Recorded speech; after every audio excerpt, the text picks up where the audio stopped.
Connection established.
Hi Sam and Lukman, I wanted to discuss the agreements we had and the issues that have come up.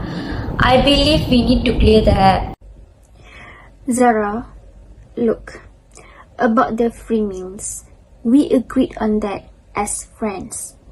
So there was never any intention of making it a legal obligation. Sam, I completed the interior design for your restaurant based on our verbal agreement. Friendship aside, I upheld my end of the deal. Don't you think it's fair to honor your promise?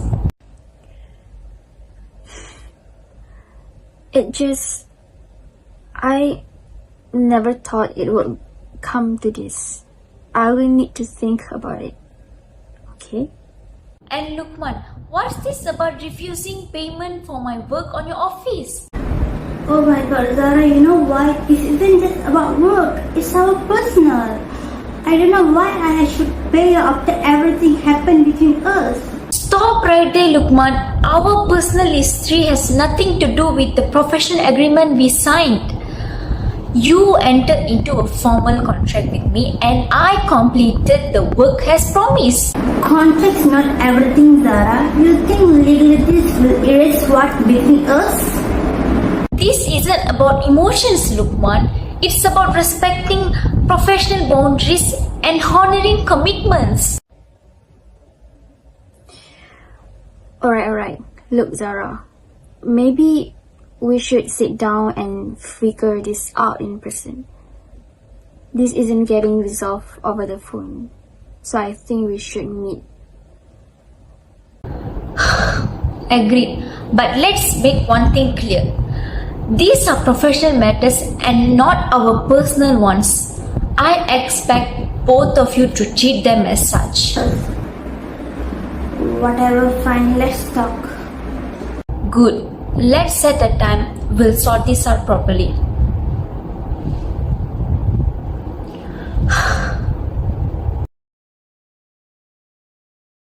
Before we jump to our presentations, I would like to share a story about our cases. So we got question 6. What has happened is Zara, an experienced interior designer, entered into a verbal agreement with her childhood friends Sam to design and decorate his new restaurants. During the discussion, Zara agreed to provide the design work at a discounted rate, while Sam promised to provide Zara with free meals for a year in exchange. They did not sign any formal contract, but both parties were clear on the terms. Okay, so next, after completing the design and renovations work, Zara approached Sam for the free meals as agreed. However, Sam now claims that the agreement was made in the spirit of friendships and was not intended to create any legal obligations. On the other hand, Zara believes that there was a valid contract as she fulfilled her part of the agreements by completing the interior designs, and she expects Sam to honor the agreements. Meanwhile, Lukman, Zara has high school sweetheart, entered into a formal agreement with Zara to decorate his office. However, Lukman refused to pay for the service and claims that he wants to take revenge on Zara for betraying him in their past relationships.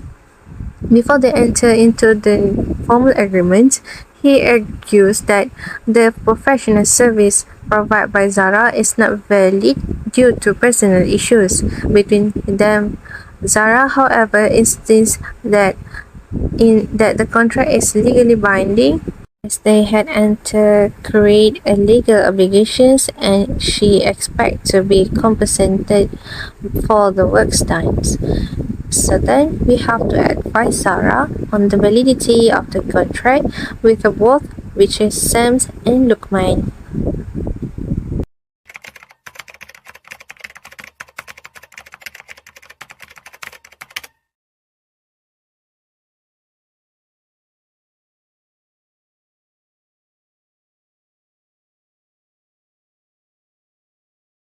I will start with introduction. According to Salmon law, it can be defined as a body of principle, recognition and enforced by the state for justice administration. Law encompasses rules and principles created by social or government institutions to regulate behavior, maintain order, and establish norms. The main purpose of law include as establishing standards, maintaining the order, resolving disputes, and protecting rights. Misuse of the law for personal gain can harm society and undermine public trust in the legal system. Therefore, Malaysians must uphold the sanctity of the law to reduce social violations. Contract law plays a vital role in the business world, ensuring that legally binding agreements are upheld. Contracts may be verbal, written, or implied by conduct, and they serve as a reliable record of the rights and responsibility of the involved party. The issue are, is the contractual agreement between Zara and Sam valid for the free food counted as a consideration, or can it be considered? And is the contractual agreement between Zara and Lukman valid and exists despite the past between them? So next I will continue to the applications. So we have to look at the contract with Sam's and contract with the Lukman. So contract with Sam's, Zara offered to provide design services at a discounted rate with Sam's agreements, promising free meals for a year in return. The agreement was verbal and without a formal contract, with the assumptions that it was a social agreement. However, the terms are clear, specifying free meals for a year. Zara provides professional services, which indicates a commercial nature, possibly refuting the social presumptions. The agreement could be considered as legally binding due to the professional nature of the services, despite the friendships. However, some could argue it was a social agreement, it was no legal intent. The lack of a formal contract makes enforcement difficult but not impossible. If Zara came from a commercial context, in this case, Zara has made an executive consideration, which is Sam said he agrees to give him free meals for a year in return. Sam did promise to give back in the future. However, Sam broke his promise to Zara by refusing to provide the free meals as agreed. Zara can attempt to solve the case amicably just between him and Sam, but Zara may file claims in court to enforce the verbal agreements by relying on the evidence to demonstrate the contract's existence. Next contract with Lukman. Zara offered her professional design services and Lukman agreed through a formal written contract.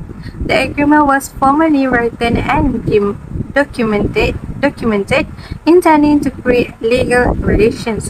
Lukman was obligated to pay in return for Zara's professional services because personal grievances do not invalidate a legally binding commercial contract once all the elements are satisfied. Lukman's refusal to pay due to personal reasons does not affect the validity of the formal agreements as all contractual agreements were satisfied, making Zara have a strong case for enforcing the contract against Lukman. Zara should initiate legal proceedings for breach of the contract under Contract Act 1950 and seek compensations for the rendered services. I will explain the general principles of law that we use in this case. First of all, contract definition under Contract Act 1950. In Section 2H of Contract Act 1950, a contract is an agreement enforced by law. Section 2H introduces two fundamental elements, which is the concept of agreement and the necessity of legal enforcement. A contract may be established orally, in writing, or implicitly from the other party's actions. In this case, Zara enters the verbal contract with Sam and formal contract with Lukman. Second, agreement, offer, and contract. First, agreement is a mutual agreement between parties, while offer or proposal involves one party expressing willingness to do something. It must be certain and complete. The third, contract is an agreement enforced by law. In this case, Zara enters a verbal agreement to design Sam's restaurant at a discounted rate in exchange for free meals for a year. It were a clear terms but has no signed formal contract. While with Lukman, Zara enters a formal agreement or contract to design and decorate his office. Number 3. Acceptance and communication, Sections 2B and 41 CA 1950 and consideration, Section 2D CA 1950. First, acceptance occurs when the offer is communicated and the offeree understands the terms. It happens when the other party accepts the offer, forming a mutual understanding between each parties. Second, consideration is the value exchanged in the contract between parties. For an example, Zara and Sam were clear to terms that the Zara service will be returned with free meals for a year, although it was a verbal agreement. Sam and Lukman accepted the offers, making them acceptors under law. The fourth one, case law reference. We use Kepong prospecting case in this as a reference.